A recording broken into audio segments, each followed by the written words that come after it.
G'day, I'm grassybeans. I just wanted to give you a quick introduction to myself and what I'm doing. I started playing 7 Days to Die on PS4 console about 2017.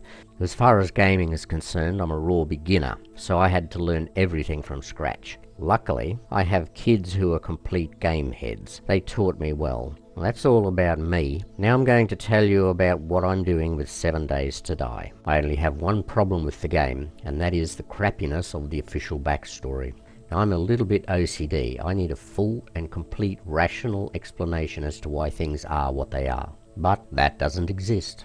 So I came to the conclusion that if I were going to continue to play this game, I would have to create my own version of 7 Days to Die lore. So that is what I'm doing.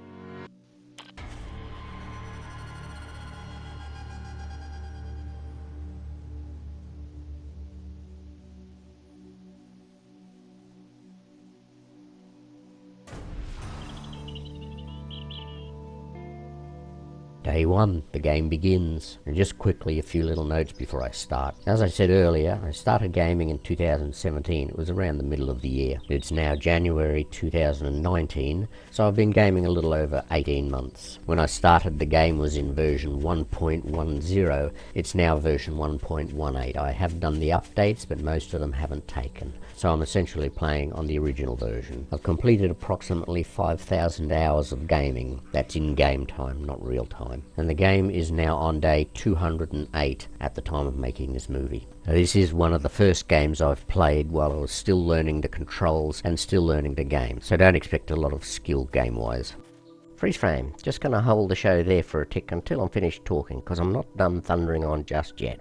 The game will essentially be playing in the background whilst I explain the complete story of my version of the lore. I will be interacting with the game from time to time, sometimes speaking as the character, sometimes speaking as a narrator, and other times just speaking as myself, the gamer. But I won't be talking over any of the action sequences unless it's beneficial to the movie. I hope you enjoy.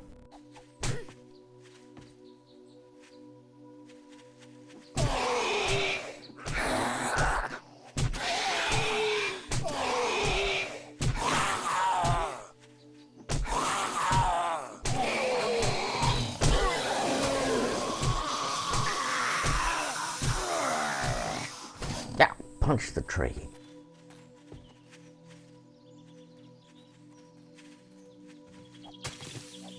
Codswallop.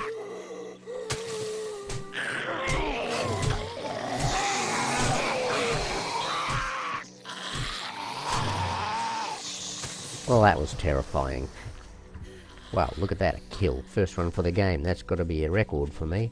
Actually, it is, because this is one of the first games I played. I'm still learning on this. And also you'll find I'm not like most gamers in a lot of ways, which will become evident as we go along. One of the ways is I don't record games live. I record the game, then I do the voiceover, which is what I'm doing now. Now the reason for that is I'm old, I'm not used to using the controls, I really don't care that much, and I just cannot talk and game at the same time. I have difficulty just talking.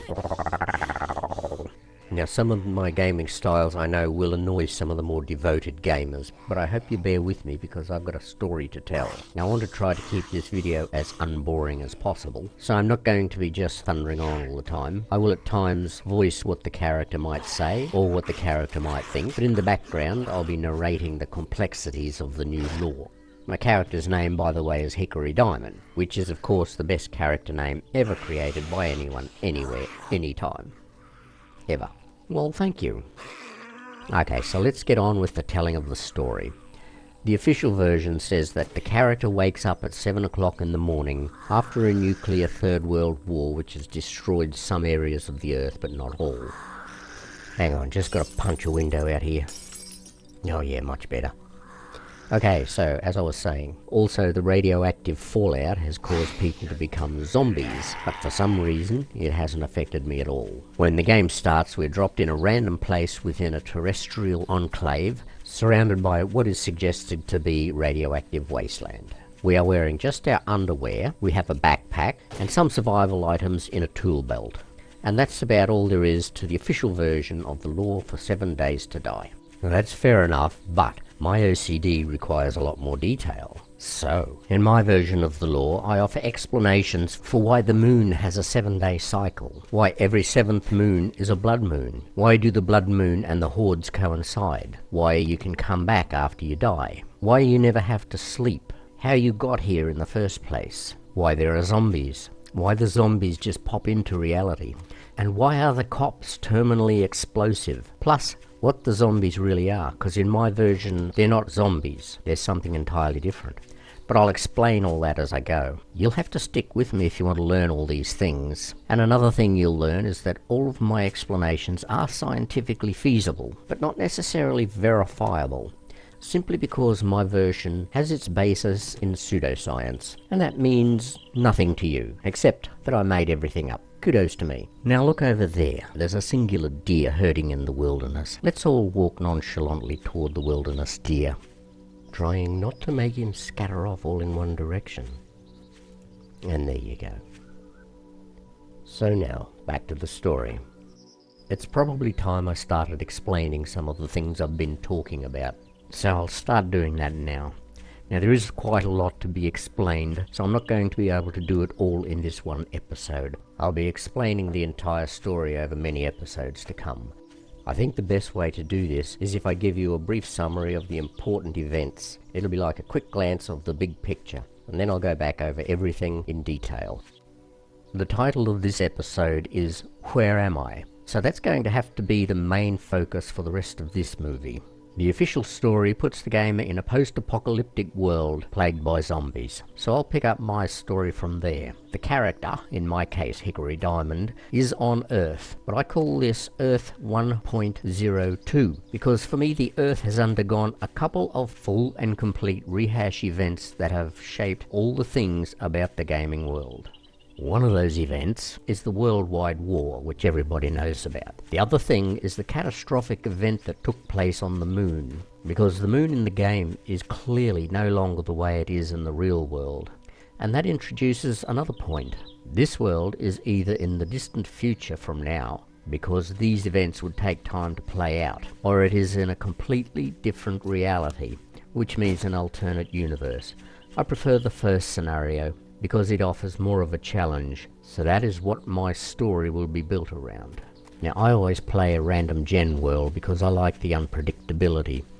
For those who like to play Navezgane, this backstory should fit just as well, but who knows. Anyway, the timeline in my version of events starts in the year 1979 with one of the biggest secrets ever kept from the general public.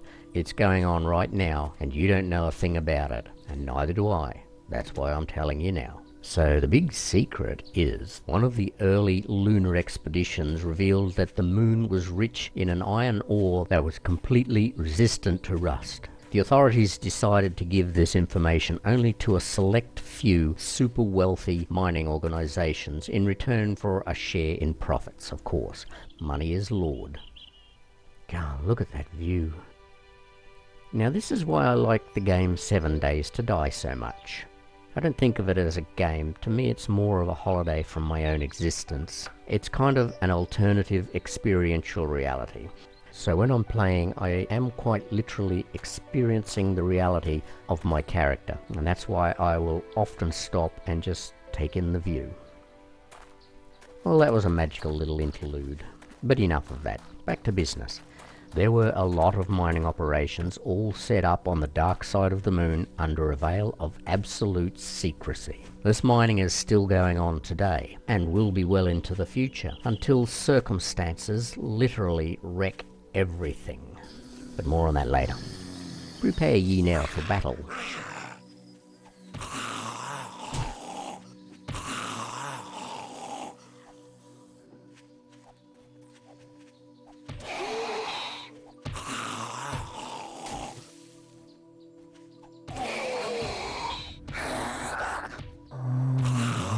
Die, for fuck's sake.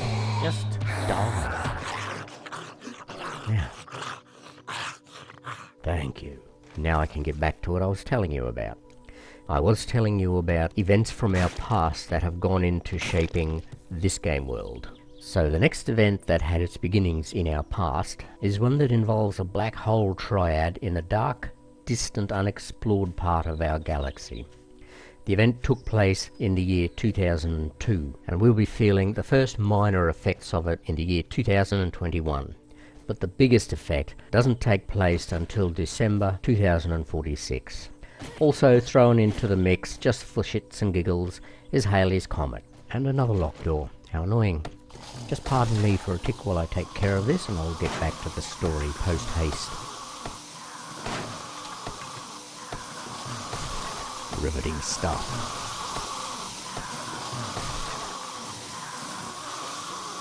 Oh god, another one. Ouch! What is wrong with you? Don't hit me.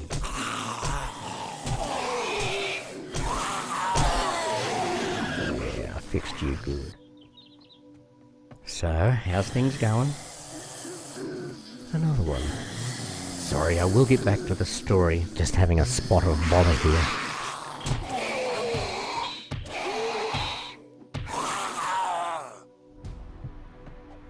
Gotcha. Another one down. They are so annoying. So, it looks like we might be all clear now. Just have a look downstairs.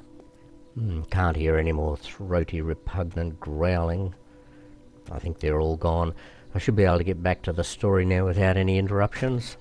I think I was talking about Halley's Comet and the black holes. So to pick up from those things that I was actually finished with, we can move on.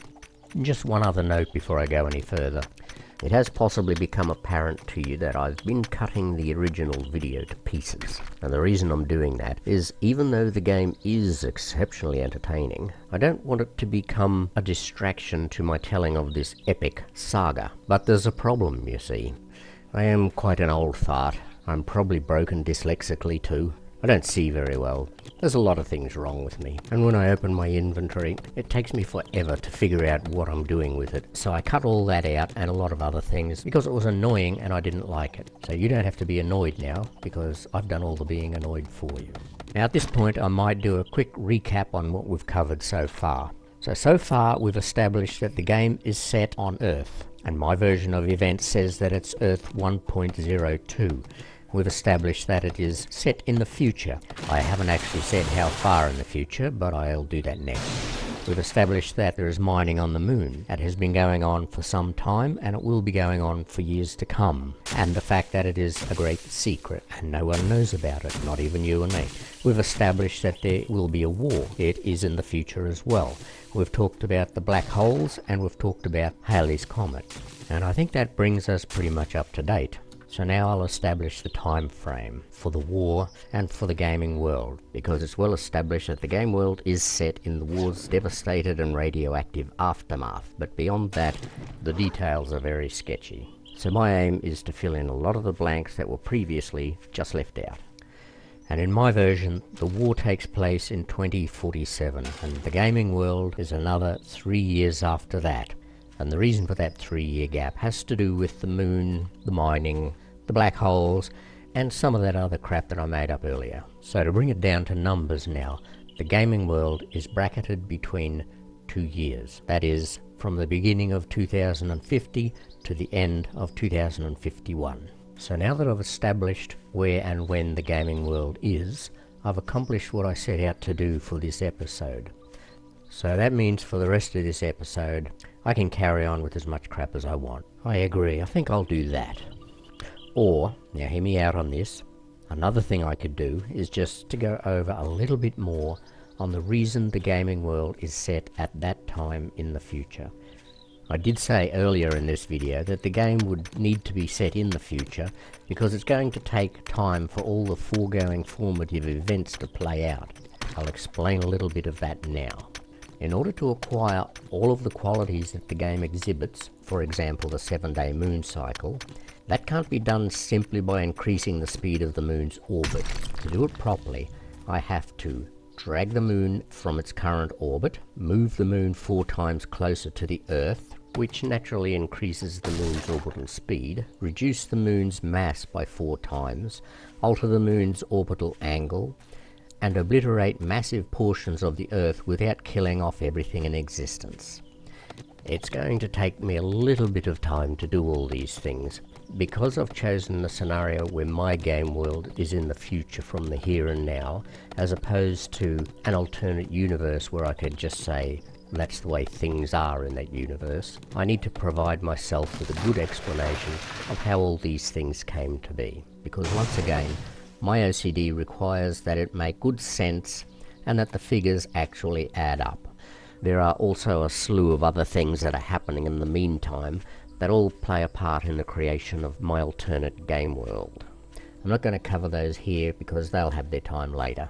But I will cover this next event because it is one of the main events in my story that go into the shaping of the game world as well as the world in the future beyond the game world. Crucial to any good story are the heroes. And it's here that I'm going to introduce the heroes of my story. And no, Hickory is not the hero. Hickory is merely the subject of the story, and at this stage hasn't even been born yet. No, the heroes are to be born on Earth 1.0, where you, me and my dog live now, before it becomes Earth 1.01 and then Earth 1.02. So the story of the heroes starts, of course, with their birth. At precisely 9 AM Eastern Standard Time on the 22nd of October 2020, there are 4 births that will go down in history. 4 different babies born to 4 different mothers and 4 different fathers, but who all share a common gene pool. The births themselves were perhaps very ordinary and prosaic, but the babies were something else entirely. They were Australian. So right off the bat, you know they're going to be exceptional. Well, that's all I'm going to tell you about the heroes for now. I'll come back and go into more detail in a later episode. I'll actually leave this story completely just for a tick, because for now I just want to focus on what's happening in the game. Hickory is preparing to place a bedroll in the house. Now, regular gamer thinking says that the gamer has to do this to avoid being regenerated in a random and inconvenient spot on the map in the event of being killed in-game. How and why that happens, who the hell knows?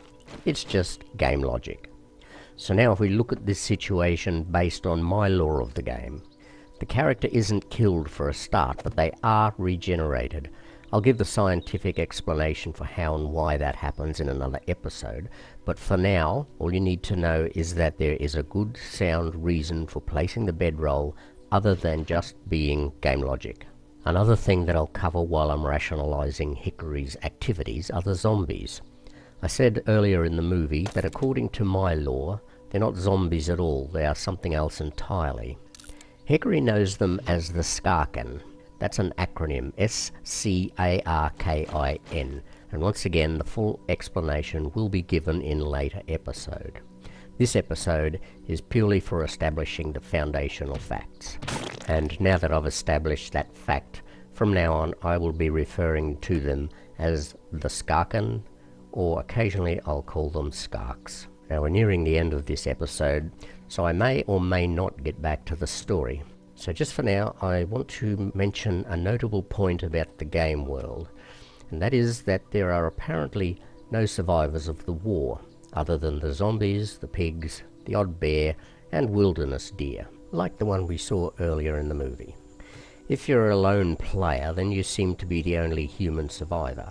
If you're playing the multiplayer game, then it's the same applies, it's just you are the only survivors, plural. My question here is, how did this one person survive unscathed while everyone else on Earth either evaporated or was radiated into zombilism? That's just one of the many questions I ask myself while I'm playing, and that's why I felt I had to come up with an alternative to the accepted run-of-the-mill explanation.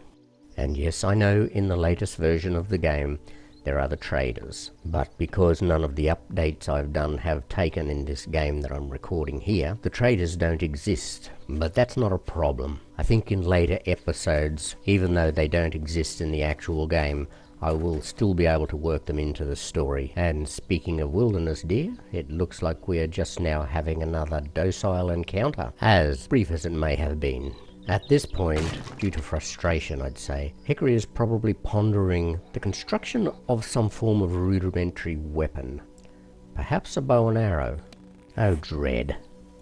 There in the distance comes the onslaught of another Skark. Being the gaming neophyte that I am, this terrifies me. So much so that I can't even choose the weapon I want. Crap!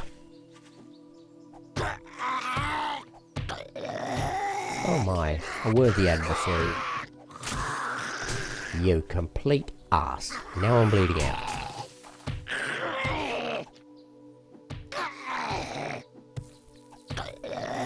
Die. Die. Die. Yes.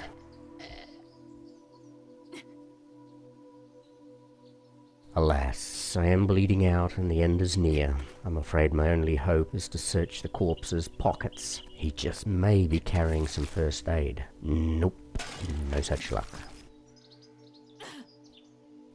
All I can do now is wait.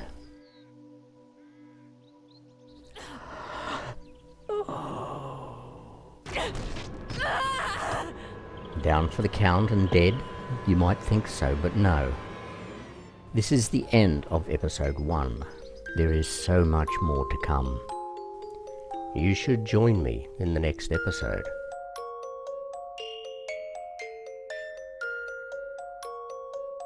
If you enjoyed my video, please do all the things. That is, Salsack, share and like, subscribe and comment. I love when people Salsack me.